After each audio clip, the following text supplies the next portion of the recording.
Amanda's sudden changes were small at first, barely noticeable. She started wearing more makeup, doing her hair in different ways, and spending longer at the gym after work. I'd get home around 6 p.m. most nights, and she'd arrive an hour or two later, always sweaty and flushed. She said the workouts were helping her clear her mind after stressful days, and I didn't question it. After all, Amanda had always been the kind of woman who took pride in her appearance, even though she never felt the need to overdo it. But her schedule was becoming more unpredictable. Twice, I caught her sneaking outside to take phone calls in hushed tones. When I asked her about it, she smiled and brushed it off as work emergencies. Apparently, her design team was working on a massive new project for a big client, and it was all hands on deck. I trusted Amanda. We'd been together for 8 years, married for 5. In all that time, she'd never given me a real reason to doubt her. One evening, I was reheating leftovers in the microwave when she walked in, dressed up like she was heading to a gala. Amanda was wearing a sleek black dress that hugged her figure, her hair styled in loose waves. She looked stunning, but it was unusual for a random Wednesday. "Wow, you look amazing. What's the occasion?" I asked, genuinely impressed. "Oh, it's just a last-minute client dinner," she replied quickly, barely glancing at me as she grabbed her bag. "A client dinner? This late?" "Yeah, it's one of those big meetings. They're flying in from New York, and it's super important. I'll be back late, so don't wait up." She kissed my cheek, the scent of her perfume lingering, and hurried out the door before I could say anything else. I sat down at the table, poking at the reheated lasagna, feeling unsettled for the first time. Sure, Amanda had client dinners before, but usually they were planned, and she always let me know ahead of time. Something about her rushed tone and the way she avoided eye contact didn't sit right with me. I pushed the feeling down, convincing myself I was overreacting. But as the weeks went on, the cracks started to widen. Amanda's phone, which used to be left on the coffee table or kitchen counter without a care, was now glued to her side. She'd take it into the bathroom, tuck it under her pillow at night, and always set its screen down. When I jokingly ask, "What, are you hiding state secrets on there?" she'd laugh it off and say, "Work emails. You wouldn't be interested." There were more client dinners too, always last minute, always vague. Once, I offered to drive her to one when her car was in the shop, and she flat out refused. "Why not? I can drop you off and pick you up later," I suggested. "No, it's fine. I already have a ride." "Don't worry about it," she said quickly, her voice a little too sharp. "Amanda, it's no big deal. I said I have it handled." I blinked at her sudden outburst, stunned into silence. She sighed, rubbing her temples. "Sorry, I'm just stressed. Please, can you let it go?" I let it go, but I didn't stop noticing the little things. One Saturday morning, Amanda was in the shower, and her phone buzzed on the nightstand. I wasn't trying to snoop, I really wasn't. But the message flashed across the screen before fading out. "Last night was incredible. Can't stop thinking about you." My heart stopped. I stared at the phone, my hands shaking. The sender's name was saved as S, and I had no idea who that was. My mind raced. Last night was incredible? Amanda said she'd been working late at the office, and I'd gone to bed before she even got home. I didn't know what to do.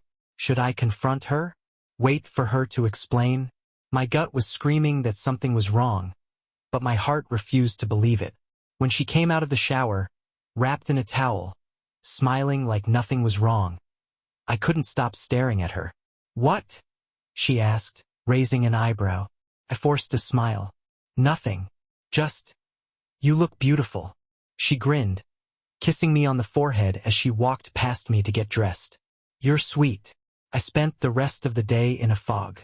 My mind replayed that text over and over. I tried to reason with myself. Maybe it was a coworker. Maybe it was innocent. Maybe S meant something else entirely. But deep down, I knew I was lying to myself. The following week, my suspicions consumed me. Amanda's late nights became more frequent. When I asked her how the big project was going, she'd give vague answers like, "It's a lot, but we're making progress." Her phone never left her side. I couldn't eat, couldn't sleep, and the tension in my chest was constant. Finally, I broke. It was a Friday night. Amanda had said she was going to the gym after work and wouldn't be home until late. I couldn't sit in the house, staring at the clock, waiting for her anymore. So I got in my car and drove to her gym.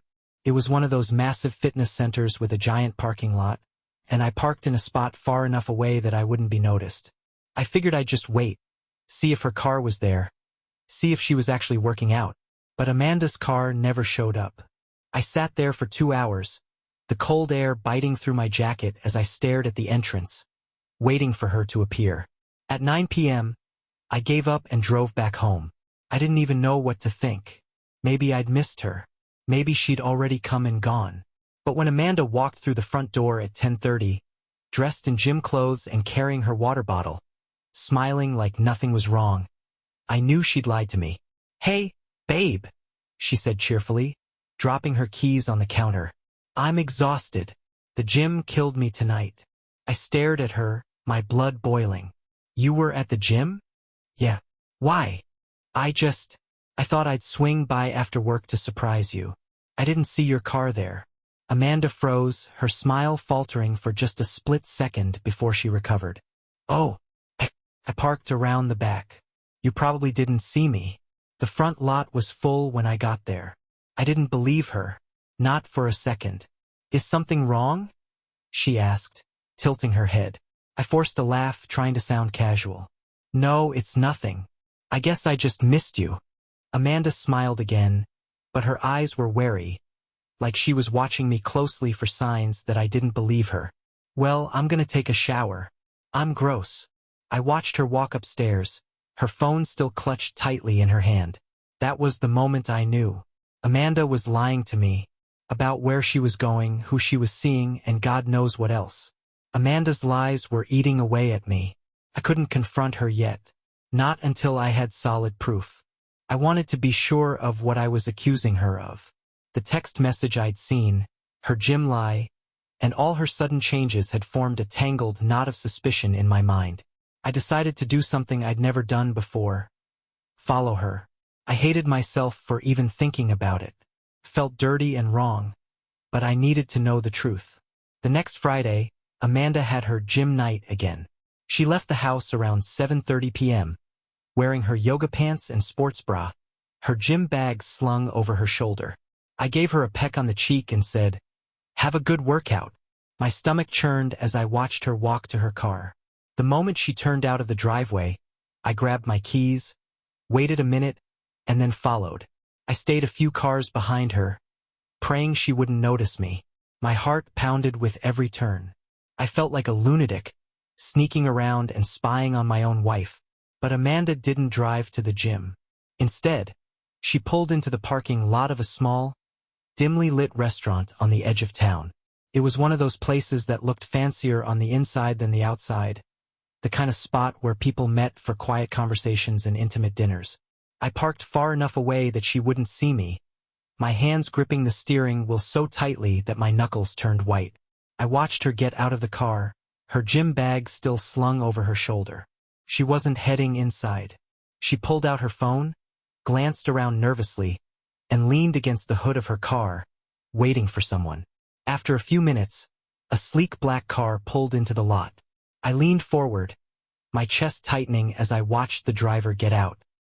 He was tall, well-dressed, and clearly not from around here. He looked like the kind of guy who always had everything together: expensive haircut, tailored clothes, polished shoes. I felt like a grubby child just looking at him. Amanda smiled when she saw him. A real smile. The kind I hadn't seen from her in months. He walked over to her and they hugged. Not the quick, casual hug you'd give a coworker or a friend. This was slow, intimate.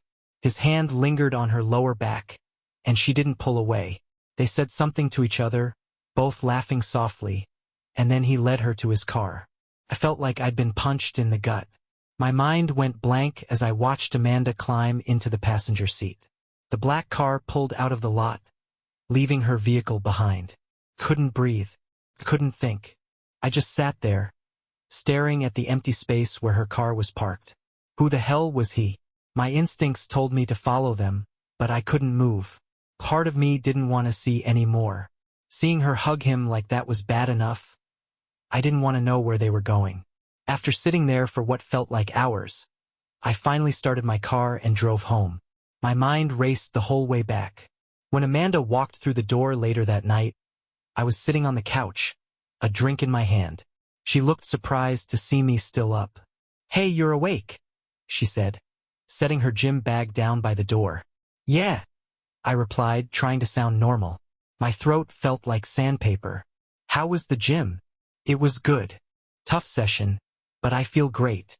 She smiled like nothing was wrong, like she hadn't been in another man's car just a couple of hours ago. "I'm gonna shower," she said, heading upstairs. I sat there, staring at her gym bag. I couldn't help myself. While the water ran in the bathroom, I opened it. I expected to find sweaty clothes and a water bottle. Instead, I found an outfit I'd never seen before. A short, slinky black dress that still smelled faintly of perfume. There was no gym towel. No sneakers. Just that dress, some heels, and a small bottle of expensive perfume tucked into the side pocket. I zipped the bag shut, my hands shaking. When Amanda came back downstairs, her hair damp and smelling like lavender shampoo, she smiled at me again. "You okay? You look tired." "I'm fine, Elide." That night I barely slept. I kept replaying the hug, the car, and the dress in my mind. I couldn't look at her without feeling sick. The woman I loved, the woman I trusted with everything, was clearly lying to me. I just didn't know why. The next morning, I made up my mind. I needed to find out who that man was. Amanda had left her laptop open on the dining table while she went to grab coffee. I knew she'd taken her phone upstairs, but I also knew she used the same laptop for work. My pulse raced as I sat down and opened her browser history. At first, it looked innocent: work sites, Pinterest boards, YouTube videos. But then I noticed a recurring link, a hotel's website, the same hotel in town. I clicked on it, my heart pounding. The reservation page popped up, and my stomach dropped. Amanda had booked a room there twice in the last month, both on the same nights she'd claimed to be working late or going to the gym. The reservations were under her name, but listed for 2 people. I scrolled through the rest of her history, finding nothing else. No emails. No messages. Whoever this guy was, she was careful. Too careful. When Amanda came back with her coffee, I was already sitting on the couch, trying to act normal. "Morning," she said brightly, sipping from her cup. "Morning," I mumbled. She sat beside me, scrolling through her phone like everything was fine. I stared at her, trying to figure out how she could act so normal when she was clearly hiding something. "Everything okay?" she asked, glancing up at me. "Yeah," I said quickly. "Just tired." She leaned her head on my shoulder, sighing contentedly. "You work too hard." I didn't say anything. I just sat there, staring at the wall, wondering how I was going to confront her about all of this. Over the next few days, I couldn't shake the hollow feeling in my chest. I'd look at Amanda, smiling, chatting, living life as if nothing was wrong. And all I saw was the woman who had hugged another man and booked hotel rooms behind my back. I couldn't pretend anymore. I needed answers. That Friday, Amanda mentioned another late-night gym session. She kissed me on the cheek and left, her gym bag over her shoulder. The sight of it made me feel sick. I waited a few minutes, grabbed my keys, and followed her again. This time I was prepared. She didn't drive to the gym. I knew she wouldn't. Instead, she parked her car in the same spot as last time, outside the same restaurant. But this time I didn't wait in my car. I wanted to see this man up close, face to face. Amanda got out, phone in hand, texting someone as she leaned against her car. A minute later, the black car pulled up again. My blood boiled as the man stepped out, dressed in another perfectly tailored suit. Amanda smiled that smile, and they hugged. I clenched my fists as I watched his hand linger on her back. Then they walked into the restaurant together, laughing like they didn't have a care in the world. I waited until they were inside, then got out of my car. My legs felt heavy as I crossed the parking lot, my mind racing. What was I going to do? Was I going to confront her right there in front of him? I didn't know. All I knew was that I needed to see it for myself, to confirm what my gut already knew. When I stepped inside, the hostess looked up and smiled. Table for one? Ooh, no. I'm actually meeting someone. I lied, my voice tight. Of course. What's the name on the reservation? I froze. Amanda wouldn't have used her real name, would she? I racked my brain, trying to think of what to say. Before I could answer, I spotted them. Amanda and the man were seated in a booth at the back, their heads close together as they talked. Amanda was smiling. Her face lit up in a way I hadn't seen in years. She was glowing, like she was truly happy. It broke me. I didn't walk up to them. Couldn't. Instead, I ducked back out of the restaurant and stumbled to my car. My hands were shaking as I sat there, staring at nothing. My mind was a storm of anger, hurt, and disbelief. Seeing it with my own eyes, Amanda's smile, the way they leaned into each other, it made everything real. I needed to know who this guy was. I grabbed my phone and snapped a photo of his car, including the license plate. If Amanda wasn't going to tell me the truth, I'd find it myself. That night, I waited for Amanda to come home. She walked through the door at 10 p.m., flushed and smiling. How was the gym? I asked, my voice flat. It was good, she said, kicking off her shoes. I think I overdid it on the treadmill, though. My legs are killing me. I stared at her, my chest tight. She was such a good liar. Glad you're getting so much out of it, I muttered, forcing a smile. She didn't seem to notice anything wrong. She gave me a quick kiss on the cheek, mumbled something about needing a shower, and headed upstairs. I sat there, gripping my phone, staring at the photo I'd taken of that man's car. The next morning, I called a friend of mine, Chris, who worked in private security. He'd helped me out a couple of years back when my car was stolen, and I knew he had access to databases I didn't. Hey man, I need a favor, I said, trying to sound casual. What's up? Chris asked. I sent him the photo of the car. Can you run the plate for me? I need to know who this guy is. Chris hesitated. You okay? This sounds kind of serious. It is, I admitted. Please, Chris. I wouldn't ask if it wasn't important. All right, he said. Give me a couple of hours. Those 2 hours felt like an eternity.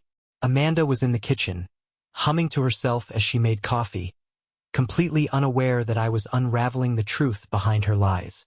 Couldn't look at her. Every time I tried, I saw her with him. When Chris finally called me back, I nearly dropped my phone trying to answer. You sitting down? He asked. Yeah. What did you find? The car's registered to a guy named David Carter. He's a corporate lawyer out of the city, big firm, big reputation. He's also married, with 2 kids. Married, with 2 kids. My head spun as Chris rattled off more details. His address, his workplace, but I barely heard him. Amanda was seeing a married man. That fact alone hit me like a punch to the gut. I hung up the phone, my hands shaking. Amanda came into the living room a minute later, her coffee in hand. You okay? You look pale. I'm fine, Elide. I've been doing a lot of that lately. She smiled softly and kissed my forehead. You've been so stressed lately. You need to take it easy. The irony nearly made me laugh. Over the next week, I spiraled. I didn't sleep. I barely ate. I replayed every moment of the last few months, analyzing every lie, every excuse, every little change in Amanda's behavior. How long had this been going on?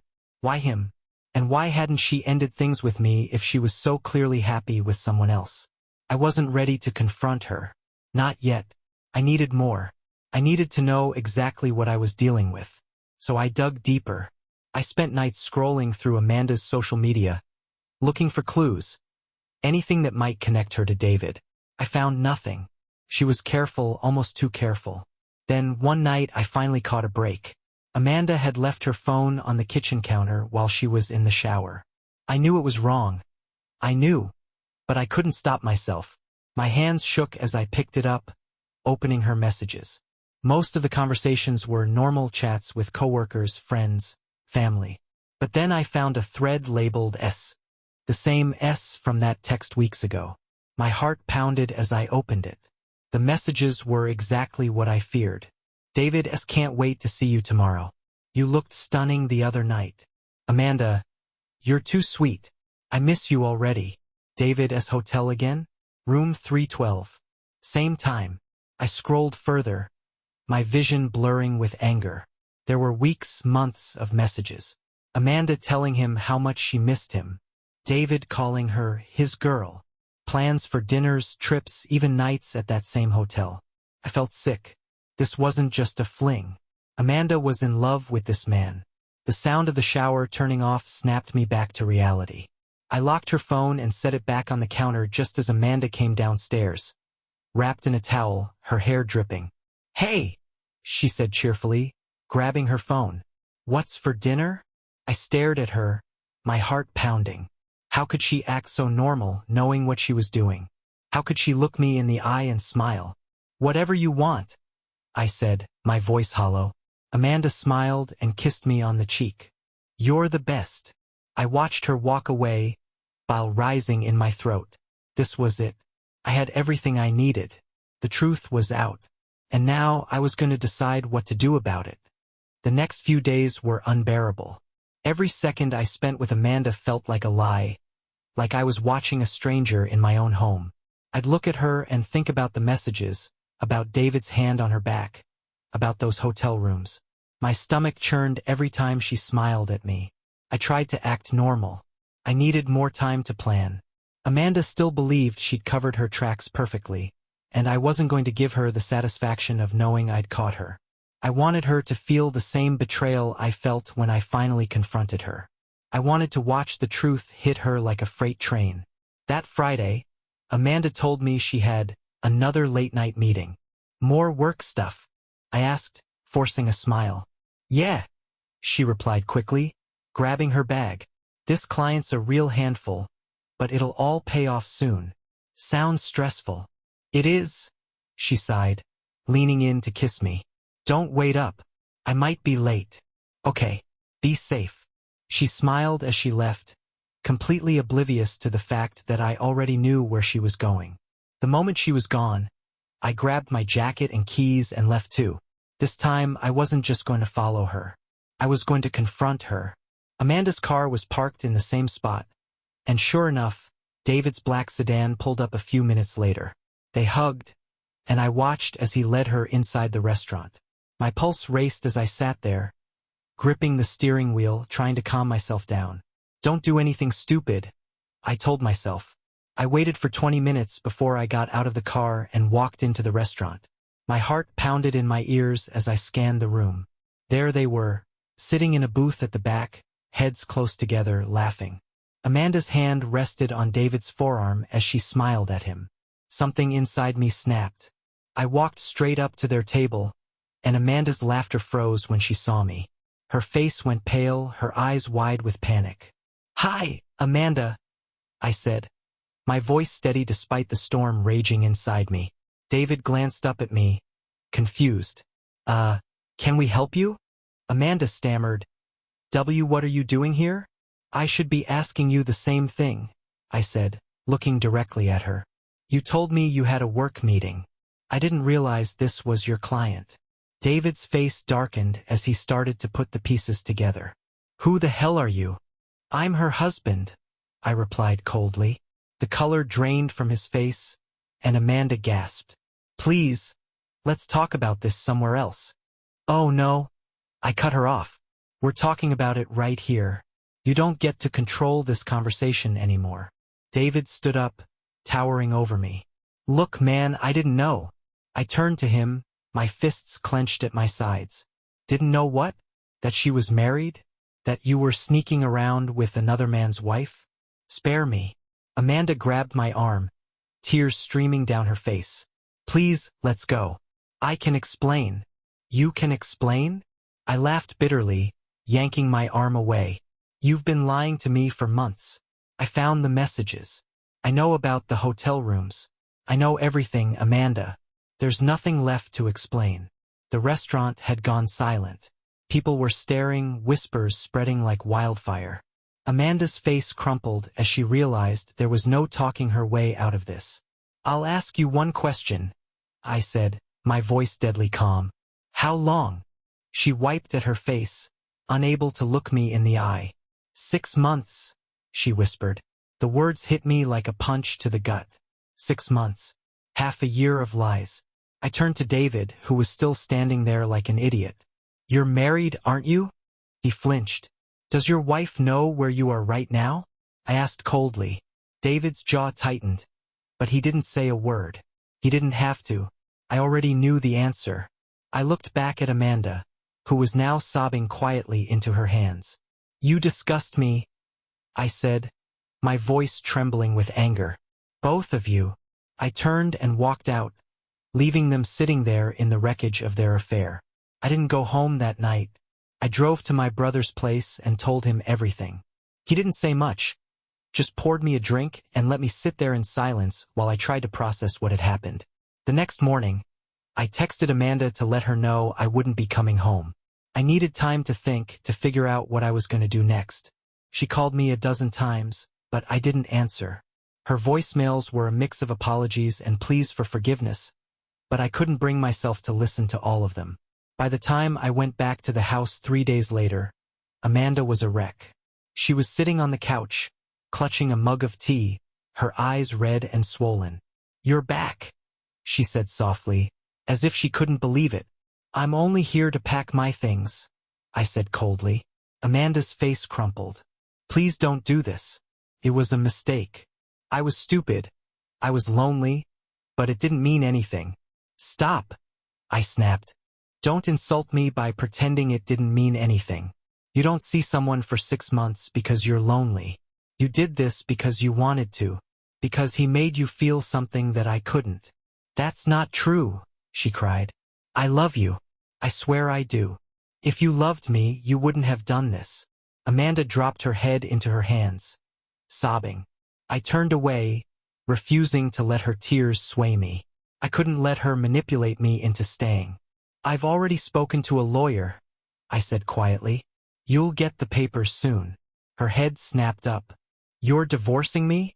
What did you expect, Amanda? That I'd forgive you? That we could just move past this like it never happened? I trusted you. I built my life around you. And you destroyed it. She started to say something, but I didn't give her the chance. I grabbed a suitcase from the closet and started packing my clothes, ignoring her sobs. I'm sorry, she whispered as I zipped up the bag. I don't know what else to say. I don't want your apologies, I said. I want my life back. Amanda sat there, broken and crying, as I walked out the door. I didn't look back. Walking out of that house felt surreal, like I was leaving behind not just Amanda, but the life I thought I'd built. The person I loved was gone. Or maybe she'd never been real to begin with.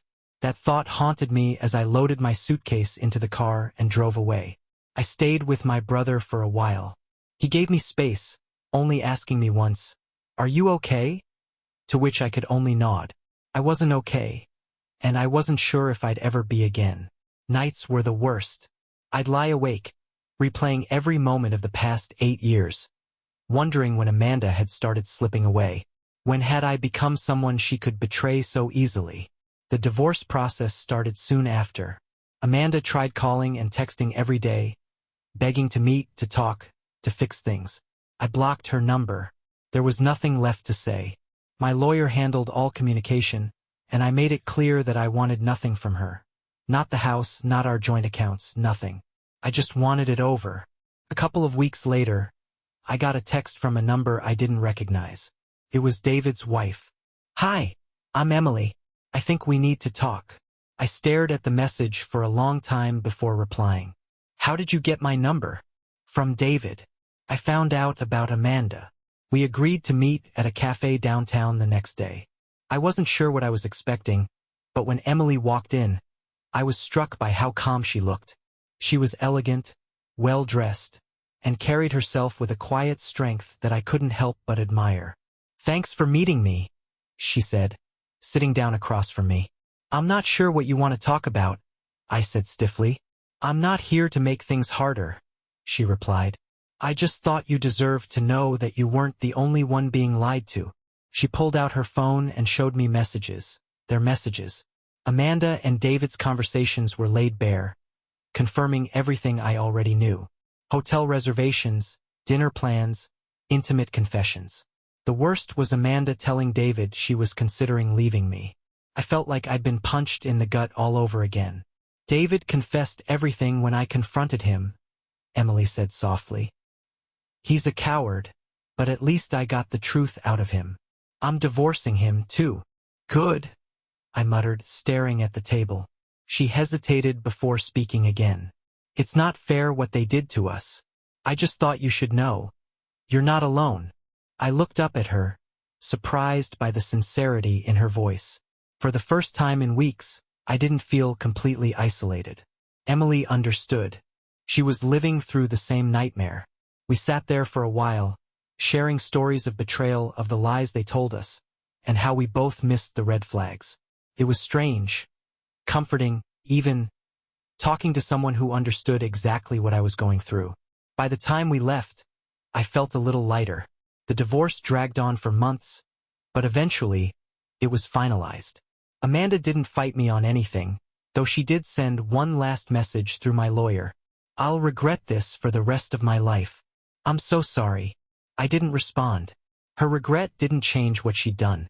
I cut ties completely, sold the house, moved to a different city, started over. I threw myself into work and the gym, trying to rebuild the parts of myself that Amanda had broken. It wasn't easy. There were days when the anger came flooding back, and nights when I couldn't stop thinking about her smile, her laugh, the way she used to look at me. The memories were the worst part because they didn't match the person she turned out to be. A few months after the divorce, I ran into Emily again. She was sitting in a park with a book in her lap, sipping coffee, looking more at peace than the last time I saw her. She spotted me and smiled, waving me over. "How's life?" she asked as I sat down beside her. "It's getting better," I said honestly. She nodded. "Same here. It's slow, but it's progress." We talked for hours that day, sharing updates on our lives and how we were both coping. There was no bitterness in her voice, no anger, just a quiet determination to move forward. Seeing her strength made me feel a little stronger, too. Emily and I started meeting up every now and then, just as friends. We'd grab coffee, go for walks, talk about books, movies, or the ridiculousness of modern dating. She never pressured me to open up, but somehow I always did. It was easy with her. She understood what it was like to pick up the pieces after betrayal. One evening, as we were walking along the river, Emily turned to me and said, "You know, I think the worst part isn't losing them. It's losing the version of yourself that believed in them." I stopped, staring out at the water. "Yeah," I murmured. "I get that." But as I stood there, feeling the cool breeze against my face, I realized something. The version of me that Amanda betrayed, the one who trusted blindly, who ignored his instincts, wasn't completely gone. I was still here, still standing, and I was stronger than I'd ever been. Emily smiled at me, as if she could see the shift in my expression. "You're going to be okay," she said softly. I looked at her, really looked at her, and for the first time in a long time, I believed it. It's been a year since everything fell apart. I've rebuilt my life piece by piece, and I'm proud of how far I've come. Amanda is just a chapter in my past now, one that taught me painful but valuable lessons about trust, love, and resilience. As for Emily, she's still in my life. We're taking things slow, not rushing anything, but every day, I'm grateful that we found each other through the chaos. It's strange how life works sometimes, how something so destructive can lead to something good. Looking back, I've stopped asking myself why Amanda did what she did. Some questions don't have answers, and chasing them only makes the pain last longer. Instead, I focus on what I do know. I deserve better. I deserve someone who chooses me, who respects me, and who values the life we build together.